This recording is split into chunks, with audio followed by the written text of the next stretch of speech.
வருஷமா நான் உங்களுக்கு பூஜை பண்ணிட்டு வரேனே, எனக்கு எந்த விதமான வருமானமும் கிடையாது. ஆனா கள்ள கடத்தல் பண்றவன், கள்ள நோட்டு அடிக்கிறவன் இவெல்லாம் ஓன்று இருக்கானுங்களே, இது என்னங்க நியாயம்? இந்த பார் பூசாரி, உனக்கு பூஜை பண்ண பிடிக்கல, நீயும் போய் கள்ள நோட்டு அடி, கள்ள கடத்தல் பண்ணு. உன்னை எவன் வேண்டான்னு சொன்னா?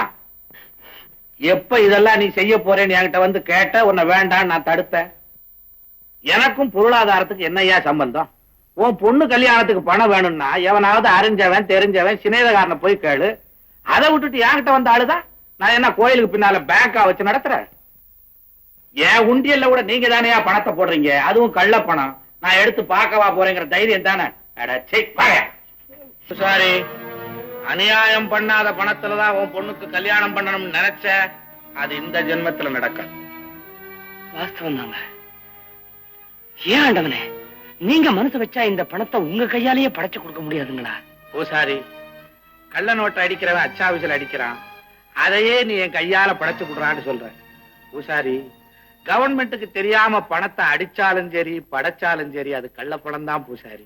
அப்போ கேலண்டர்ல லட்சுமி கையில் இருந்து பணம் கொட்டுற மாதிரி படம் போட்டிருக்குங்களே, அது மாதிரி உங்க கையில் இருந்தும் கொட்டாதுங்களா? ஏயா, பேராசையினால உங்க இஷ்டத்துக்கு ஒரு கேலண்டர் அடிச்சு வச்சுக்கிட்டா அதுக்கு நானா பொறுப்பு?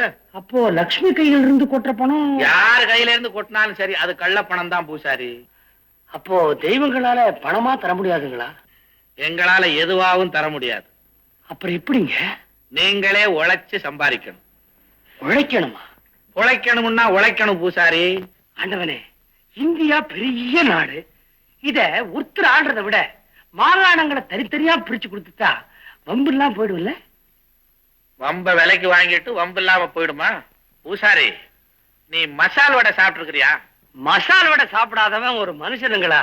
ஓஹோ, சைனா ஜப்பான்ல எல்லாம் மசால் வடை சாப்பிட்டுக்கிட்டா இருக்கிறான், அப்ப அவன் எல்லாம் மனுஷன் இல்லையா? நீ சாப்பிட்டு இருக்கிறியா? மசால் வடைன்னா எனக்கு உயிராச்சே. எங்கய்யா சாப்பிட்டு இருக்கிற? ஹோட்டல்ல. ஹோட்டல்ல தான் செய்யறாங்க. இருந்தாலும் ஆல் இண்டியா பேசிஸ்ல அந்த வடை தயாராகுது. இந்தியாவுல உள்ள 62 கோடி கரங்கள் அந்த வடையில பட்டிருக்கு. மசால் வடை இல்லையா? என்ன மண்டை இல்லையா?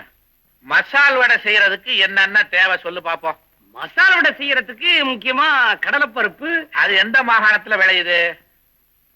மகாராஷ்டிரா. துவரம் பருப்பு மத்திய மாகாணம். கடுகு கல்கட்டா. வெங்காயம் பச்சை மிளகா ஆந்திர பிரதேசம். எண்ணெய் குஜராத். எரி கட்டை அது ஒரு மாகாணம். இருப்பு சட்டி ரூர்கெலா. அதிகரண்டி விலாய். அரவ மாஸ்டர் ராமநாதபுரம். சரக்கு மாஸ்டர் திருவனந்தபுரம். ஹோட்டல் மாஸ்டர் முடிப்பீங்க. அப்பா, ஏன் பூசாரி, ஒரு மசால் வடை செய்யறதுக்கே இத்தனை மாகாணங்கள் ஒண்ணு சேர வேண்டியது இருக்க, நீ மாகாணங்களை பிரிச்சு கொடுத்துட்டா மசால் வடை எப்படி சாப்பிடுவ? இத்தனோண்டு மசால் வடைக்கு அப்புறம் நீ இந்தியா பூரா நாயா அலையணும். ஆகையினால பூசாரி, பிரிவினைங்கிறத நாட்டுல மாத்திரம் இல்ல வீட்டுல கூட பேசாத. அது ஒரு அபாயகரமான. கோச்சுக்காதீங்க. என்னங்க கோச்சுக்காதீங்க. கோச்சுக்காம உன்னை கொஞ்சம் சொல்றியா? உன் விஷயத்துக்கு அழுகுறதும் இல்லாம ஊர் அக்கப்போருக்கு வந்து அழுகுறிய. அன்னைக்கு என்னடா கிராம்பு எவனோ கடத்தினானா லாரிய மடக்கி புடிச்சிட்டாங்களா, அதுவும் ஓன் திருவிளையாடல்ன்ற. ஏயா, நான் கிராம்பு கடத்துறவனா? ஏன் திருவிளையாடல் புராணத்துல சிவன் கிராம்பு கடத்துறான்னு எழுதி இருக்கா? நீ படிச்சிருக்கிறியா?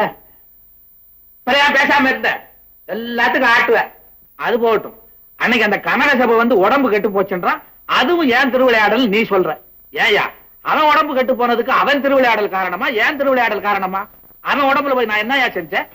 நான் இந்த கேள்வி எல்லாம் கேட்கும் போது நீங்க லிங்கமால இருந்தீங்க. ஏன் லிங்கமா இருந்தா என்ன? இல்ல, லிங்கத்துக்கு காது இல்லைன்றியா? அப்புறம் லிங்கத்துக்கு முன்னால போய் உன் காதென்ன செவடா, கண்ணென்ன குருடா, மூக்கென்ன சப்பையான்னு கேக்குறிய, அது மாத்திரம் கேட்க தெரியுதா? இப்படித்தாங்க கஷ்டப்படுற ஒவ்வொருத்தரும் எந்த சாமி கிட்ட எப்படி கேட்கறதுனே தெரியாம அழுகுறோம். தெரியாம அழுகுறீங்களா? இந்த பார் பூசாரி, கோயிலுங்கிறது வந்து சொத்து கேட்டு சுகம் கேட்டு அழுகிறதுக்காக ஏற்பட்ட இடம் இல்லையா? பின்ன கோயிலுங்கிறது எதுக்குங்க? சொல்றேன் கேளு.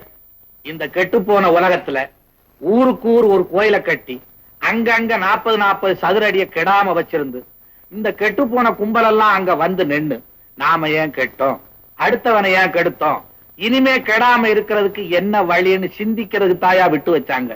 அப்போ நாங்க சிந்திக்கலையா? எங்கய்யா சிந்திக்கிறீங்க? நீங்க கெடுறதுக்கும் அடுத்தவனை கெடுக்கிறதுக்கும் இங்க வந்துதானே பிளானே போடுறீங்க. சிவ சிவா.